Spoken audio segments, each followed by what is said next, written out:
안녕하세요. 사연을 듣는 여러분께 인사부터 올려봅니다. 저는 세월이 언제 이리 흘렀나 싶은 70대의 할머니입니다. 저에게는 아주 가슴이 시리도록 아픈 이야기가 있습니다. 지금부터 그 이야기를 차근차근 풀어보려고 합니다. 저한테 사무치는 이야기이고 평생 잊을 수 없는 이야기이기도 해요. 끝까지 잘 들어주신다면 저와 함께 기쁨과 슬픔, 애환이 담긴 눈물을 흘릴 수 있을 것이라고 생각합니다. 저와 남편의 첫 만남은 20대 초반이었습니다. 이 나이에 이런 설명이 부끄럽기도 하지만 정말 요즘 젊은이들과 다를 것 없이 불타오르는 사랑을 했더랬지요. 그때부터 키워온 사랑으로 20대 중반에 들어섰을 때는 결혼까지 하게 되었습니다. 지금이야 결혼 정년기가 30대로 늦춰졌다 했지만 그 당시에는 20대 초반에도 결혼을 하는 사람들이 수두룩했답니다. 저도 집안에서는 노처녀 소리를 듣기 일보 직전인 딸이었습니다. 집에서는 제 결혼에 당연히 두 손을 들고 환영을 해주셨고요. 양가의 넉넉한 지원은 없었지만 그래도 두 다리 뻗을 수 있는 공간은 얻을 수 있었습니다. 결혼 당시에 주물공장 사업을 시작한 남편은 당연히 사업 초기였기에 돈을 많이 벌어오지 못했습니다. 남편과 저는 손가락을 빨다 잠이 드는 날이 있을 정도로 힘들게 아끼고 아끼면서 공장을 운영하며 살았습니다.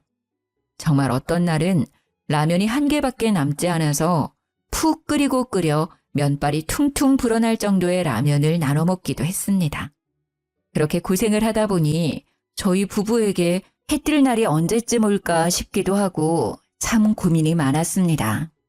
저희 부부의 고된 사정을 아는 양가 부모님께서 가끔 생활비를 지원해 주시기도 했지만 두 집 모두 넉넉하지 않았기 때문에 손을 벌리는 것도 한두 번이 전부였죠. 자연스럽게 우리 부부에게 큰 고민거리로 다가온 것은 바로 이세에 관한 문제였습니다. 덜컥 아이를 갖게 되면 정말 아이를 굶겨 죽일 수도 있겠구나 하는 마음이 들었던 것입니다. 저와 남편은 고민 끝에 일을 해야 하는 남편 대신 제가 피임 시술을 산부인과에 가서 받기로 하면서 아이를 가지지 않기로 결심했습니다. 주물공장을 운영한 지 4년 차가 되었을 때 그제서야 남편의 사업은 빛을 발하기 시작했습니다.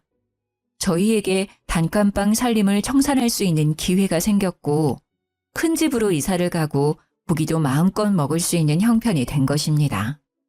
하지만 저희에게는 언제 다시 고생할지 모른다는 불안감이 있었기 때문에 아이를 가져야겠다는 생각은 따로 하지 않았습니다. 그러던 어느 날 제 몸에 단단히 탈이 났다는 걸 깨닫게 되었습니다. 머리도 어지럽고 속도 미식미식거리는데 위험이라도 생겼나 싶었죠. 게다가 몸이 계속 덜덜 떨리는 겁니다. 남편에게 아무래도 병원에 가봐야 할 것 같다고 해서 내과에 가서 진료를 받는데 아무래도 내과가 아니라 산부인과에 가야 할 것 같다고 하더군요. 제가 겪는 증상이 딱 임신 초기 증상이라고 하면서 말이죠. 제가 시술을 이미 다 했던 터라 반신반의하면서 산부인과를 찾았죠. 피검사를 하면서도 제가 피임을 한 것을 이야기했는데 산부인과에서 하는 말이 100%라는 건 없다고 하더군요. 완벽하지 않으니까 약을 쓰기 전에 혹시 모르니 검사를 해보는 게 좋겠다고 했습니다. 피를 뽑고 대기실에서 남편과 손을 꼭 잡고 기다리고 있는데 임신이 맞다고 이야기를 하는 겁니다. 저와 남편은 너무나도 놀랐어요. 그 작은 확률을 뚫고 생겨난 아이인데 어찌 놀라지 않을 수가 있겠습니까? 병원에서는 좋지 못한 저와 남편의 표정을 보고 혹시 낳을 생각이 없냐고 물어보더군요. 분명 아이는 가지지 않겠다고 결심했었으나 막상 작은 쌀알 같은 우리 아이가 제 뱃속에 자리 잡고 있다고 하니 낳을 생각이 없습니다 라는 말은 못하겠더군요. 의사 선생님께 피임 시술을 한 것은 태아에게 무리가 없느냐, 여기 오기 전에 속이 좋지 않아서 소화제를 먹었는데 괜찮느냐 여러 질문을 했습니다.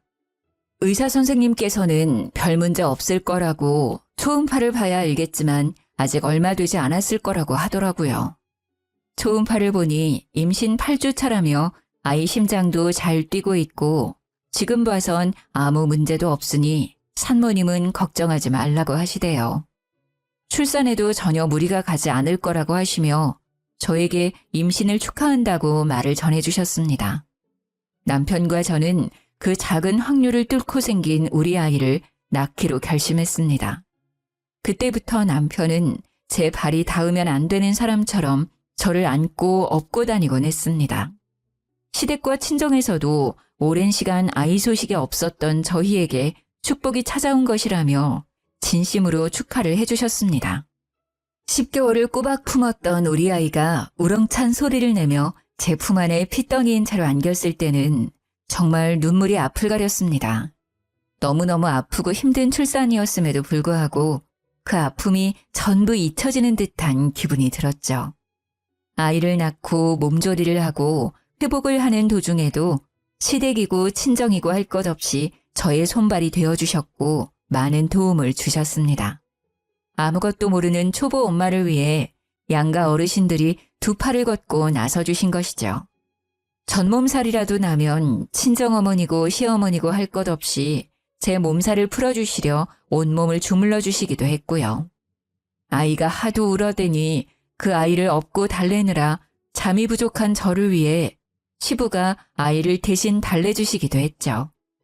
온 가족이 아이의 눈앞에 알짱거리며 살펴주신 덕분인지 우리 아이는 정말 사랑을 듬뿍 받으며 하루가 다르게 무럭무럭 자랐습니다.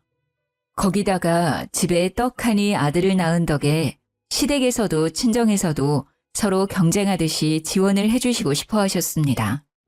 물론 두 집 모두 넉넉한 살림은 아니었기에 돈으로 보여주셨다기보다는 행동으로 보여주셨죠. 그렇게 하루하루를 울어도 보고 짜증도 내고 행복함에 젖어 아이를 키웠고 아이는 기어다니다가 걸어다니게 되고 뛰어다니며 말썽을 피우는 나이가 되었습니다. 아이가 4살이 지난 어느 날, 그날은 우리 시부가 아이를 데리고 시장 구경을 다녀오겠다며 현관문을 나섰습니다. 걱정이 조금 되긴 해서 시부에게 아이 손을 꼭 잡고 가셔야 된다고 신신당부를 했죠. 최근 들어 시부의 건강이 많이 나빠지기도 했고 깜빡깜빡 하시는 증상이 늘어서 걱정이 되었거든요. 시부가 나이가 있으니 언제 쓰러질지 모른다는 불안감에 손주와 더 많은 시간을 보내고 싶다고 요 앞에 시장에 잠시 나갔다 오겠다고 하셔서 어쩔 수 없이 허락을 했습니다. 4살이 된 우리 아이는 솜사탕에 푹 빠져서 시장에 간다고 하니 신이 나서 발을 동동 굴렀죠. 시부와 아이만 보내는 게 마음에 걸려 결국 제가 따라가겠다고 시장에 간 김에 장이라도 보고 오겠다고 하니 시모가 말리더군요. 집은 본인이 지키고 있을 테니까 이참에 목욕탕이라도 다녀오면서 쉬는 게 어떻겠냐고 하셨습니다. 제가 목욕탕에서 몸을 지지는 걸 참 좋아했었는데 아이가 태어나고부터는 한 번도 가지 못했었거든요. 목욕탕 소리를 듣자 갑자기 온몸이 뭉치는 느낌이 들었고 뜨거운 탕에 들어가서 노곤노곤하게 몸을 풀고 싶다는 생각이 들었습니다. 시장 구경을 해봐야 30분에서 1시간 정도밖에 더 하겠냐고 아이가 집에 오면 시모가 간식을 챙겨줄 테니까 때도 밀고 몸도 풀고 오라고 하셨습니다. 안 그래도 가고 싶은 마음이 들긴 했는데 이때 아니면 언제 가겠나 싶어서 냉큼 목욕 바구니를 챙겼습니다. 시모의 말대로 탕에 들어가서 몸도 풀고 때도 밀고 마사지도 받고 우유 한 팩 뜯어다가 우유팩도 하고 시간을 보냈습니다. 말랑말랑해진 몸으로 신이 나서 집에 돌아왔는데 집에 아무도 없는 것이 아니겠습니까? 다들 어디 가셨나 하고 집안 정리를 하려고 하는데 우리 친정어머니께서 헐레벌떡 집에 찾아오신 겁니다. 정말 숨이 넘어가는 사람처럼 헉헉거리시길래 무슨 일 있냐고 물어보니 갑자기 울음을 팍 터뜨리시는 겁니다. 저보고 여기서 뭐 하고 있냐고 당장 경찰서로 가자고 하시는데 다리에 힘이 쭉 풀리더라고요. 고요하리만큼 아무도 없는 집, 경찰서. 갑자기 정신이 쏙 빠지는데 우리 친정엄마가 그러시는 겁니다. 우리 아들이 사라졌다고요. 그게 무슨 소리냐고 묻는데 당장 경찰서로 가자고 저를 질질 끌고는 경찰서에 데려다 놓으셨습니다. 정신도 없고 몸에 힘도 없는 상태에서 경찰서에서 울고 계시는 시부랑 시모를 보게 되었죠. 이게 다 무슨 일이래요? 벌벌 떨면서 여쭈어 보니 시부가 아들을 데리고 시장에 갔다가 나무를 산다고 잠시 한눈을 판 사이에 아이가 사라졌다고 설명을 하시더라고요. 근데 문제는 그 자리에서 아이를 불러 찾지 않으시고 시부가 그냥 나물만 들고 집으로 돌아오셨다는 겁니다. 집에 돌아와서 시모에게 나무를 건네고 시모가 애는 어디 갔냐고 물어보니 그제서야 우리 아들이 사라졌다는 걸 깨달으신 거죠. 시모고 시부고 둘 다 혼비백산해서 시장에 다시 갔는데 우리 아들을 봤다는 사람이 한 명도 없었다는 겁니다. 너무 놀란 마음에 그제서야 경찰에 신고를 해야 된다는 것이 생각이 나서 112에 전화를 했다고 하더군요. 제가 목욕탕에 가 있었으니 저희 친정어머니께 전화를 드려 사정을 설명했고 집으로 와서 저를 기다렸다가 같이 경찰서로 와달라고 했다고 하더군요. 그 말을 듣는데 정말 현실감이 하나도 느껴지지 않고 시부모의 엉엉 우는 울음소리만 귀에 꽂히더라고요. 저는 숨을 꺽꺽 소리나게 쉬면서 제발 우리 아이 좀 찾아달라고 경찰을 붙잡고 사정을 했습니다. 남편도 공장에 있다가 헐레벌떡 집으로 돌아와 아이의 사진을 찾아 경찰서로 왔고 그 사진을 바탕으로 전단지를 배포하기도 했습니다. 하루가 꼬박 지나고 아무런 소식도 연락도 오지 않았고 경찰은 유괴의 가능성도 있을 수 있다고 하더군요. 정말 절망적이었어요. 시장을 경찰들과 샅샅이 뒤져가며 수소문을 했지만 아들의 흔적은 그 어디에서도 발견되지 않았습니다. 고작 4살밖에 먹지 않은 아들이 전화번호를 외우고 있을 리도 없었고요. 요즘은 흔한 미아 방지 팔찌도 그 당시에는 흔한 물건이 아니었습니다. 일주일이 꼬박 지나고 한 달이 지나도 아이는 돌아오지 않았고 경찰은 수사에서 점점 손을 떼기 시작했습니다. 집안은 정말 초상집 분위기가 따로 없었습니다. 저와 남편은 매일같이 울면서 시장을 돌아다녔고 시장 사람들도 저희 부부를 딱하게 생각했습니다. 그렇게 시간이 더 흘렀고 남편은 다시 일상으로 돌아가 일을 하기 시작했습니다. 저는 그런 남편을 보면서도 아무런 일도 할 수 없었습니다. 그저 시장에 매일같이 나가 한켠에 자리를 잡고 지나가는 아이들의 얼굴만 확인했습니다. 그런 저를 안쓰럽게 바라보던 남편이 이제 그만 아이를 놓아주자고 하더군요. 10달을 품고 4년을 키운 내 아들을 어찌 내려놓을 수 있겠냐고 엉엉 울면서 가슴을 쳤지만 언제까지 이렇게 마음에 품고 살 순 없었으니까요. 남편과 함께 일상으로 돌아가려고 무던히 애를 썼지만 문득문득 떠오르는 아들의 생각에 참 많이 힘들었습니다. 엎친 데 덮친 격으로 아이를 잃어버렸다는 충격에 시부의 치매 증상이 점점 더 악화되기 시작했습니다. 그 당시만 해도 그냥 깜빡깜빡 하시나 보다 했던 시부의 증상이 치매라는 것을 알게 되었고 인지를 한 이후에는 급속도로 나빠지셨습니다. 결국에는 쓰러지기까지 했는데 정신이 불완전한 상태에서도 2달이나 병실에서 우리 아들의 이름만 부르시더라고요. 정말 기가 막히게 우리 남편도 저도 못 알아보시는데 우리 아들의 이름만은 또렷하게 기억하고 계시더군요. 시름시름 앓던 시부는 결국 세상을 떠나셨고 우리 가족은 또 한 번의 슬픔을 맞이해야 했습니다. 시부의 장례를 치르면서도 이게 꿈인지 생시인지 모르겠더라고요. 가기 전에 우리 아들을 어디서 잃어버리셨는지, 우리 아들이 어느 방향으로 갔는지 기억을 떠올려 주길 기다렸지만 그런 기적은 일어나지 않았습니다. 시부의 장례식 내내 시모는 저에게 미안해하셨습니다. 제가 아들을 잃은 허망함에 정신을 못 차리고 있었으니까요.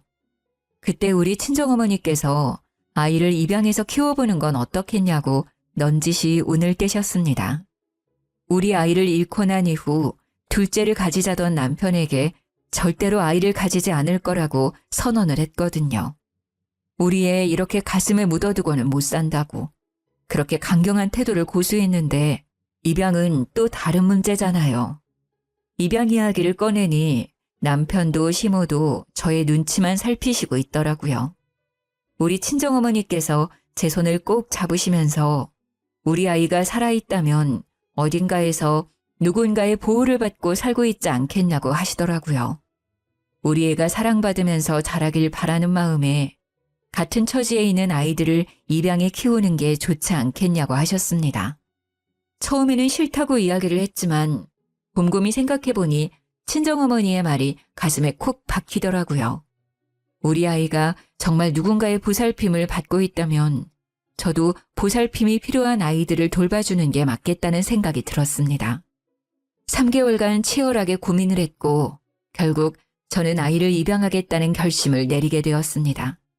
친정이고 시댁이고 우리 남편까지도 제 결심을 응원해주고 지지해 주었기에 가능한 일이었습니다.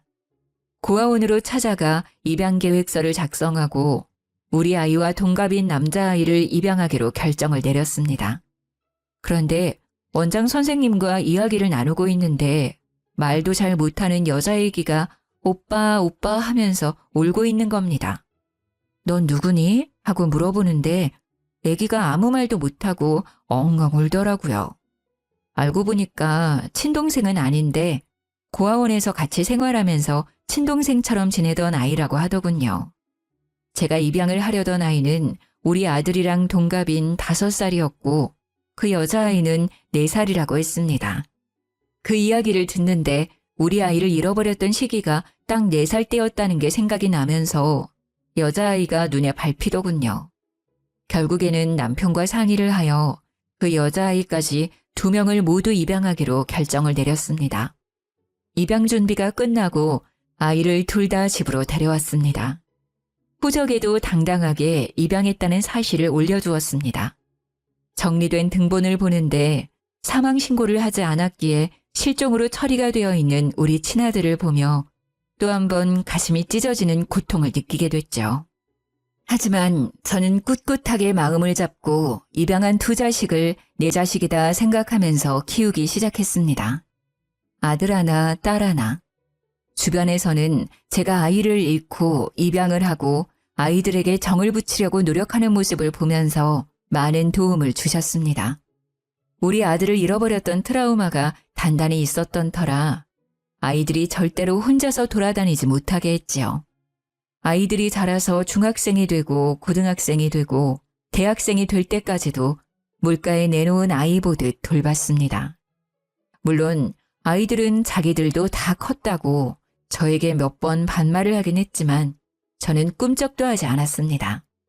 성심성의껏 돌보았다고 정말 자부할 수 있습니다.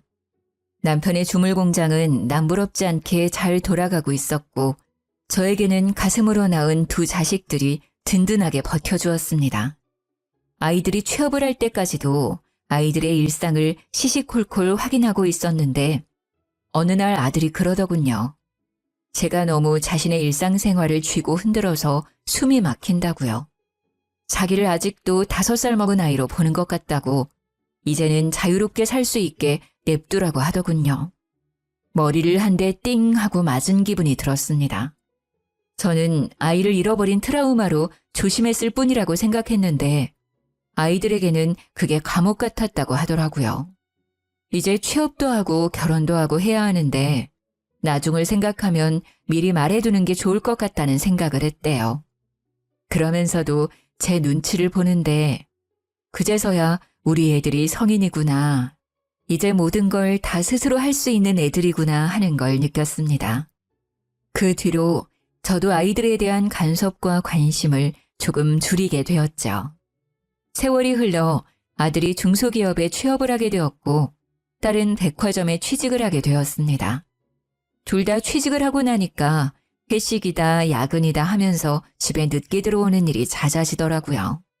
집에 들어와서 정말 잠만 자고 아침 일찍 출근하는 날도 빈번했고요. 엄청 바쁘게 사는 와중에도 아이들 걱정에 잠을 못 자겠더라고요. 직장 생활을 하는 아이들을 보니 마음이 헛헛해지기도 했고요. 아이들이 취직을 해서 월급을 받기 시작했으니 각자 생활비는 벌어서 쓰는 걸로 생각하고 있었습니다. 당연히 용돈도 끊었는데 아이들이 우리 남편에게 왜 용돈을 주지 않냐면서 따지고 있더라고요.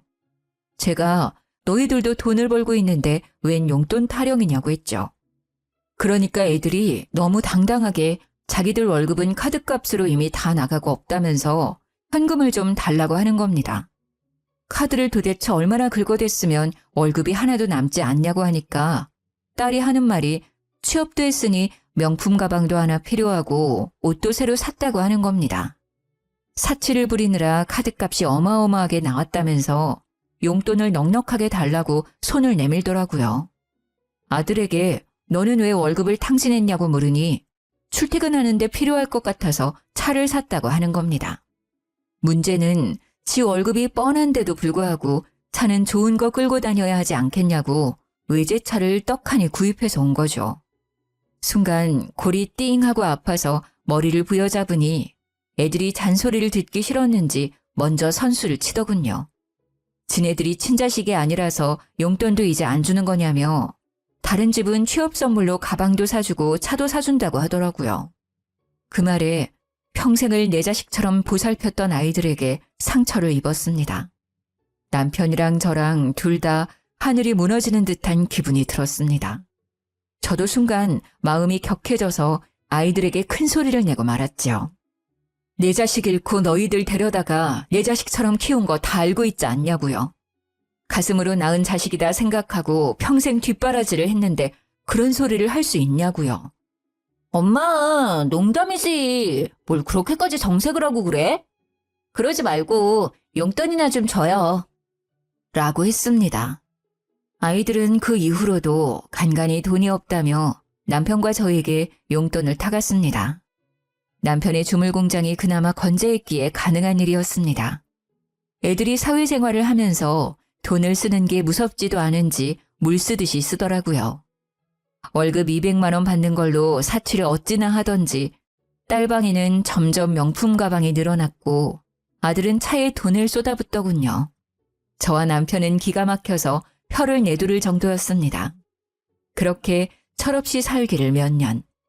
아들이 32살이 되었을 때 우리 시모가 노환으로 세상을 떠나게 되었습니다. 지병이 있었지만 몇 년 더 사실 줄 알았는데 이렇게 일찍 가실 줄 몰라서 내내 장례식장을 지키며 하염없이 눈물을 흘렸습니다. 우리 시모가 저에게 마음에 묻어둔 자식이 있어 이렇게 병이 났나 보다 하셨는데 잃어버린 제 아들이 생각이 나서 한참을 더 울어야 했지요. 장례식장을 지키며 손님을 맞이하고 있는데 자식이라는 것들은 일이 바쁘다며 코빼기도 비치질 않더군요. 회사에 급한 일이 있다면서 잠시 다녀오겠다고 나가더니 술 냄새를 풀풀 풍기면서 돌아오지를 않나. 딸은 잠시 눈 좀 붙이고 오겠다고 하더니 감감무소식이고. 조문 오신 옆집 아줌마가 딸이 웬 남자랑 카페에서 놀고 있던데 그쪽 사위냐고 물어보시더라고요. 아무리 피가 섞인 가족이 아니라고 해도 이렇게까지 정없이 굴 일인가 싶어서 너무하다는 생각까지 들었습니다. 피곤한 마음을 뒤로하고 믹스커피라도 한 잔 뽑아 먹으려고 장례식장 앞에 나와서 자판기 커피를 뽑고 돌아가는 길이었습니다. 제가 바닥을 보고 걷다가 앞에 서 있던 사람을 미처 보지 못하고 커피를 확 쏟아버린 거죠. 뜨거운 커피가 손에 쏟아지는데 너무 놀래서 앞에 서 있던 총각에게 괜찮냐고 물어보는데 글쎄 그 총각이 의사였나 보더라고요. 하얀색 가운에 믹스커피가 사방팔방 튀어서 가운이 더러워진 겁니다. 이를 어쩜 좋나 싶어서 제가 세탁을 해서 돌려주겠다고 하는데 제 손을 덥석 잡더니 어머님, 손 괜찮으세요? 하고 물어보더라고요. 그제서야 뜨거운 커피가 제 손에 온통 쏟아졌다는 걸 깨달았습니다. 그 의사 총각이 저에게 커피가 뜨거웠을 텐데 화상이라도 입은 거 아니냐고 제 손을 막 이리저리 살피더라고요. 제가 꿈뻑꿈뻑 눈만 뜨고 있으니 자기가 외과 의사라고 하면서 조금 빨개지긴 했지만 물집 잡힐 화상은 아닌 것 같다고 하더군요. 혹시 모르니까 차가운 물로 깨끗하게 씻고 자기 진료실로 오면 연고를 발라주겠다며 친절을 베풀었습니다. 아니라고, 제가 약 사서 바르면 된다고. 그나저나 가운이 더러워져서 어떻게 하냐고 발을 동동 굴렀더니 여분의 가운이 있어서 괜찮다고 하더라고요. 사람이 참 선하게 생긴 게 사위로 삼으면 딱 좋겠구나 싶어서 눈이 자꾸 가더라고요. 장례식이 전부 끝나고 발인까지 죄다 마친 후에 시모 영정사진을 저희 집에 가져다 놓았더니 자식들이 기겁을 하더라고요. 기분 나쁘게 영정사진을 왜 집에다가 걸어두냐면서 귀신이라도 나타날까 무섭다고 하는데 기가 막혔습니다. 우리 남편이 결국 참지 못하고 딸에게 그게 무슨 말버릇이냐고 태도에도 너무한다고 한 소리 했죠. 그러니 딸이 왜 죽은 사람 사진을 집에다가 놓냐고 하면서 남편에게 소리를 꽥 지르는 게 아니겠습니까? 원래 저렇게 막되먹은 아이였나 하는 생각이 들면서 마음이 참 씁쓸하더라고요. 그래서 저도 자식들에게 그랬죠. 아무리 피가 섞이지 않고 대면대면하게 지낸 할머니라고 해도 그렇지. 장례식장 내내 어딜 그렇게 싸돌아다니느라 바빠서 자리를 지키지도 않았니? 첫째 너는 회사 간다 하더니만 술 냄새를 잔뜩 풍기면서 돌아오지를 않나. 둘째 너는 눈 좀 묻히고 온다더니 장례식장 앞 카페에서 데이트를 하고 돌아오질 않나. 제가 대놓고 일침을 날리니까 애들이 전부 꿀먹은 벙어리 마냥 조용해지더라고요. 남편도 머리가 아픈지 다들 들어가라고 하는데 아들이 궁시렁거리는 소리가 조용히 울려 퍼졌습니다. 다른 집 할머니들은 죽기 전에 재산도 나눠주고 한다는데 우리 할머니는 그런 것도 안 해주고 말이야. 우리 회사 동기는 보니까 재력 있는 할머니 만나서 손주들한테 땅이랑 건물이랑 다 물려줬다는데. 그 말에 우리 남편이 머리 끝까지 화가 나서 아들에게 소리를 질렀습니다. 저도 아들의 말에 너무 놀라서 헛웃음이 다 나더라고요. 너 그게 무슨 말본세야? 내가 너네 눈치 보면서 사느라 그동안 하지 못한 말이 한두 개인 줄 알아? 자식으로 생각해서 걱정되는 말을 하면 친자식이 아니라서 잔소리며 참견이며 하는 거냐고 폐악을 부리고 용돈 달라고 손 내밀 때마다 소비 습관이 걱정돼서 말을 하면 친자식 아니라서 참견하는 거냐고 하고 여태까지 키워준 게 몇 년인데 그런 소리를 우리 앞에서 하고 있어. 그러니까 아들이랑 딸이 기가 차다는 듯이 혀를 차면서 이야기를 하더라고요. 키워준 게 몇 년이냐고요? 진짜 친자식들한테는 그런 거 물어보지도 않는다고요. 우리가 남이니까 우리한테 쓴 돈이 아까워서 지금이라도 뽕 뽑으려고 그러는 거죠? 나중에 죽으면 묘자리 돌봐줄 사람도 필요하고 병수발 들 사람도 필요하니까.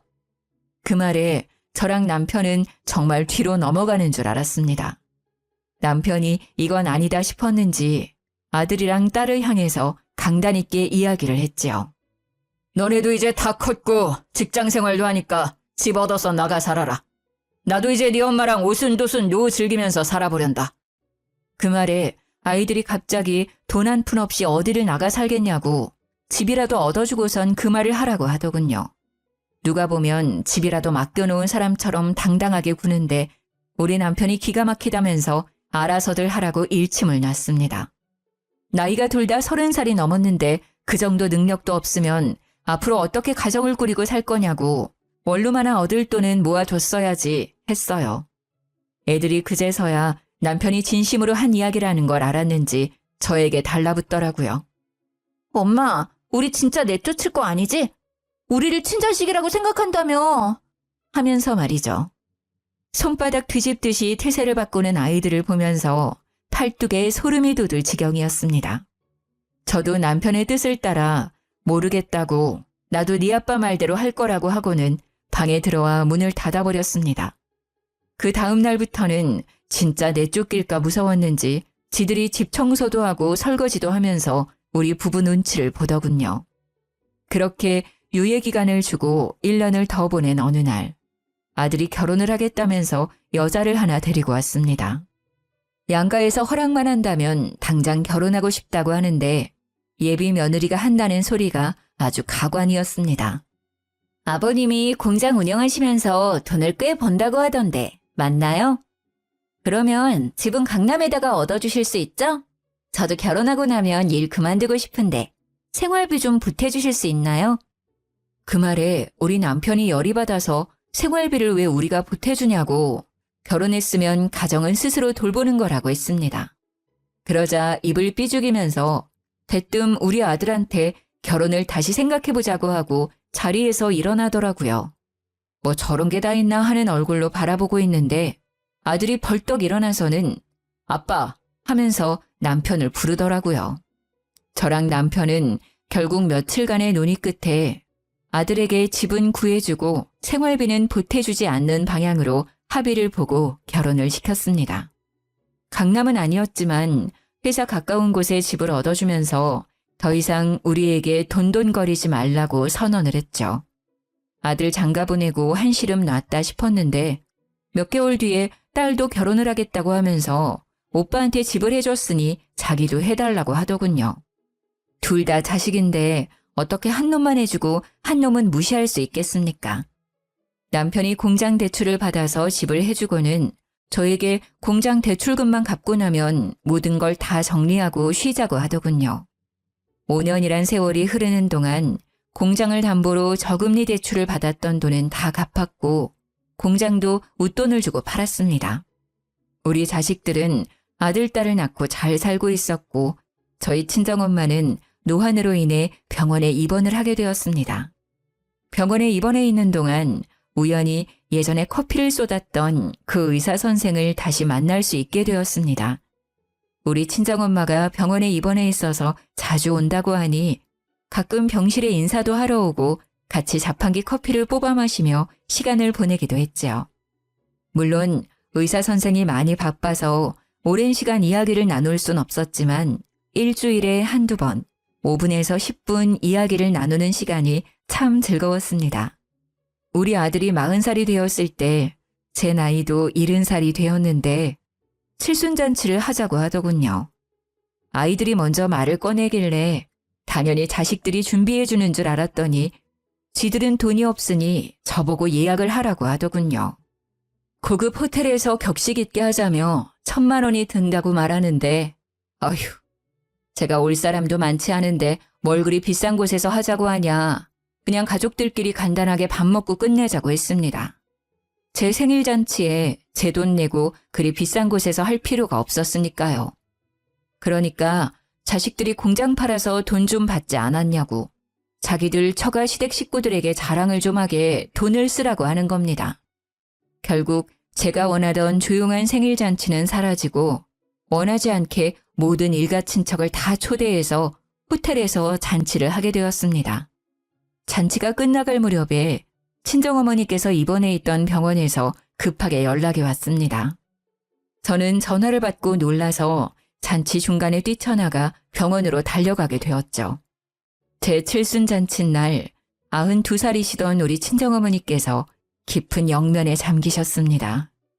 저는 또 한 번의 장례를 치르면서 심신이 많이 지친 상태가 되었죠. 자식을 잃은 아픔과는 달리 부모의 죽음은 또 다른 상실감으로 찾아오더군요. 근데 우리 자식들이 그런 저를 보면서 뭐라고 했는지 아십니까? 글쎄, 생일잔치 중간에 나오는 게 어디 있냐고 그 호텔 예약 잡는 게 얼마나 어려운 건지 아냐고 하더군요. 비싼 밥 제대로 먹지도 못하고 나왔다고 억울하다고 하는데 진짜 뺨이라도 한 대 갈기고 싶어 주먹을 불끈 쥐었습니다. 제 마음을 대변하듯 우리 남편이 아들의 뺨을 후려쳤습니다. 너 지금 다른 사람도 아니고 할머니가 돌아가셨다는데 그 나이 먹고 할 말이야? 아, 지금 내 뺨 때렸어? 내가 친자식이 아니라서 막대하는 거지 지금. 나도 이제 당신들 내 부모라고 생각 안 하고 살 거야. 돈을 꽁꽁 싸들고 있으면서 한 푼도 나눠주질 않는 걸 보면 나중에 친자식 찾으면 다 주려고 그러는 거 아니야. 위선자들 같으니라고. 당신 같은 사람들 돈줄이라고 생각했지. 단 한 번도 부모라고 생각한 적 없어. 그 말에 열이 받은 남편이 아들의 멱살을 잡으면서 우리도 너희들을 내 자식이라고 생각하지 않을 거라고 했습니다. 일촉즉발의 상황이 되자 저는 발을 동동 구르고 있었는데 순간 누군가가 남편과 아들을 말리면서 여기서 이러시면 안 된다고 하더라고요. 누군가 하고 보니 바로 그 의사 선생님이었습니다. 친정엄마가 돌아가셨다는 소식을 병실에서 전해 들은 건지 장례식장으로 저를 찾아왔더라고요. 너무 고마운 마음에 눈으로 인사를 하는데 우리 아들이 갑자기 의사 선생을 팍 밀치면서 당신은 뭔데 참견이냐고 큰 소리를 내더라고요. 뒤에서 지켜보고 있던 경호 직원들이 의사 선생을 밀치는 아들에게 다가와 양팔을 턱턱 잡더니 장례식장에서 난동 부리지 말라고 경고를 하고는 끌고 가더라고요. 듬직한 직원들 사이에 초라하게 끌려나가던 아들이 발버둥을 치면서 이거 안 놔? 하는데 참 찌질해 보였습니다. 제가 의사 선생에게 미안하다고 우리 아들이 참 경우가 없는 놈이라 그렇다고 사과를 했죠. 그러니까 의사 선생이 아니라고 괜찮다고 하더니 저분들이 자식들이냐고 저에게 묻더라고요. 질문이 조금 이상하다 싶긴 했지만 고개를 끄덕이면서 대답을 했죠. 부끄럽지만 제가 가슴으로 낳은 자식들이랍니다. 그래서 그런지 마음을 영 잡지 못하고 저리 엇나가네요. 부족한 것 없이 키운다고 키웠는데도 친자식이 아니라서 차별당하는 것 같다는 자격지심을 가지고 있어요. 입양을 하면 다들 그런 생각을 가지고 있는 건지 가슴이 답답하네. 그러니 의사 선생이 하는 말이 모든 입양아들이 그런 건 아니라고 하더군요. 저도 어릴 때 입양이 되어서 양부모 밑에서 자랐지만 저런 마음을 먹어본 적 단 한 번도 없습니다. 저 사람들이 못된 사람들이니 너무 마음 아파하지 마셔요. 제가 고맙다고 인사를 하니 친정엄마께 국화 한 송이 올리고 싶은 마음에 방문을 했다고 하더군요. 가서 인사드려도 된다고 하니까 조용히 들어가서 기도도 올리고 인사도 올리더라고요. 짧게 만나서 이야기도 많이 나눠보지 못한 사람인데 예의도 바르고 참 대단하다 싶었습니다. 입양하라는 콤플렉스도 전혀 없어 보이니까 더욱 우리 자식들이랑 비교가 되더라고요. 저의 표정이 영 좋지 못하니 선뜻 자리에서 일어나지도 못하고 저에게 두런두런 이야기를 하기 시작했습니다. 자기 나이가 40살인데 토끼 같은 자식들도 둘이나 있다면서 사진을 보여줘도 되겠냐고 하길래 고개를 끄덕였습니다. 신이 나서 휴대폰에 들어있는 사진을 보여주는데 큰애가 딸인데 7살이고 둘째가 아들인데 4살이라고 설명을 해주더라고요. 그런데 그 순간 정말 세상이 멈춰버린 듯한 기분이 들었습니다. 4살이라던 둘째 아들의 사진을 보는 순간 온몸에 소름이 쫙 돋는데 우리의 잃어버린 아들과 똑같이 생긴 아이가 사진 속에 떡하니 있더라고요. 너무 놀래서 숨을 헉헉 쉬면서 눈물을 줄줄 흘리니까 의사 선생이 놀래서 저에게 왜 그러시냐고 묻더라고요. 과호흡이 온 거 아니냐, 자기 따라서 숨을 쉬어라 하면서 저를 막 살피는데 제가 우리 남편 하면서 남편을 불렀습니다. 의사 선생이 놀래서 손님과 있던 우리 남편을 불렀고 저는 남편에게 의사 선생의 휴대폰을 들이밀었습니다. 우리 진수! 남편이 사진을 살피더니 눈이 휘둥그레져서는 진수가 여기 왜 있어? 의사 선생은 영문을 모르는 채 울고 있는 저와 남편을 번갈아 가면서 보고 있었습니다. 여기 이거 봐봐. 의사 선생 아들이래. 4살 된 아들이래. 남편이 의사 선생의 손을 덥석 잡으면서 물었습니다. 너 우리 진순이? 저는 김병훈인데요. 의사 선생은 저와 남편을 놀란 눈으로 빤히 보고 있었습니다. 돌아가신 시아버지가 우리 진수가 4살일 때 시장에 데리고 나갔다가 그만 아이를 잃어버리셨어. 할아버지 손을 잡고 솜사탕을 사러 나갔던 우리 진수가 감쪽같이 사라졌지. 그 뒤로 매일같이 시장을 찾아 헤맸지만 찾을 수 없었어. 그러니 의사 선생이 하는 말이 자기가 부모를 잃어버렸고 솜사탕을 쥐고 있는 상태로 지금의 양부모를 만나게 되었다고 이야기를 하는 겁니다. 시장이었던 건 기억이 전혀 나지 않지만 웬 할머니의 손에 이끌려서 보육시설에 들어가게 되었다고 설명을 했어요. 우리 부부를 보고 잠시만 기다려달라고 하더니 어디론가 전화를 걸더군요. 1시간쯤 시간이 흘렀을까요? 장례식장 앞으로 의사 선생의 양부모라는 사람이 나타났습니다. 그 뒤에 사진에서 보았던 처자식이 같이 찾아왔더라고요. 저와 남편은 떨린 손을 붙잡고 양부모와 대면을 하게 되었습니다. 우리 아이의 이름이 진수였고 시장에서 잃어버렸고 하는 사정을 줄줄 이야기를 하니 양부모가 놀라는 겁니다. 맞다고 우리 병훈이 원래 길 잃은 아이였다고 말하는데 정말 너무 놀래서 눈앞이 캄캄해지더군요. 시부의 손을 놓친 진수는 시부를 찾다가 시장 밖으로 나가게 되었고 웬 할머니가 울고 있는 어린애를 보고 집으로 데려갔다는 겁니다.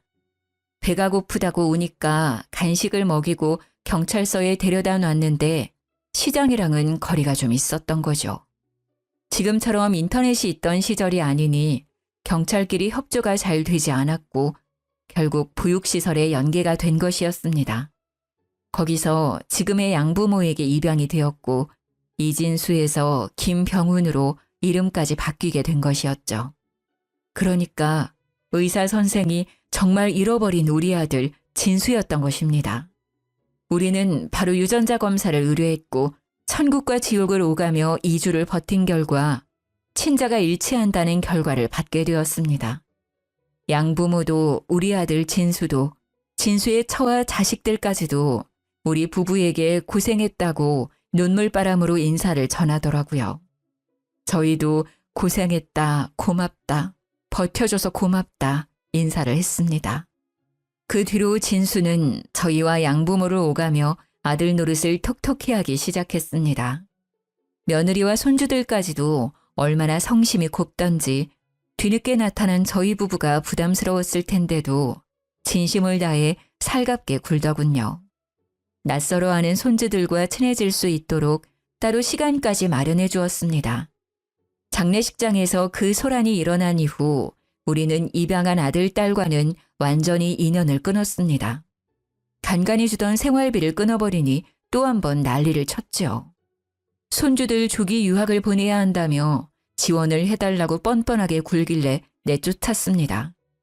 딸 역시 자기 가게를 내고 싶다며 돈을 달라고 하길래 일 없다고 내보냈죠. 둘 다 돈을 주지 않으니 집에 찾아와서 입양한 자식은 자식이 아니냐 똑같은 소리를 하길래 딱 잘라서 이야기를 했습니다. 부모라고 생각도 안 한다고 할 때는 언제고 돈 필요할 때만 부모냐? 너희에게 진심으로 실망했고 지금까지 지원해준 돈만 해도 충분하다 생각이 든다. 너희의 뻔뻔함에 치가 떨리니 지금이라도 파양을 할 생각이다. 끝까지 1억을 주면 조용히 파양당하겠다고 고집부리는 것들을 보면서 혀를 내둘렀습니다. 저희는 변호사의 도움으로 파양 신청을 했고 그 이후로도 자식들 유학비 지원해달라, 빚 좀 갚아달라 하면서 몇 번이나 찾아오는 걸 돌려보냈습니다. 뒤늦게 만난 친아들에게 부담이 되고 싶지 않아서 노후 자금을 아끼며 잘 살고 있고 난동을 부린 파양당한 자식들은 접근 금지까지 신청해 두었습니다. 키운 정이 있어 마음이 아프긴 했지만 뻔뻔하게 부모를 돈이라고만 생각하는 그들은 없는 게 낫겠다 싶더라고요. 앞으로의 여생이 얼마나 남아있을지 짐작이 가진 않지만 뒤늦게 찾은 우리 아들 진수와 함께 행복한 여생을 보내려고 합니다. 손주들과 며느리까지 알뜰살뜰하게 챙기면서 지금부터라도 진짜 가족의 정을 나누며 살아갈 겁니다. 제 이야기는 여기까지입니다. 들어주셔서 감사해요.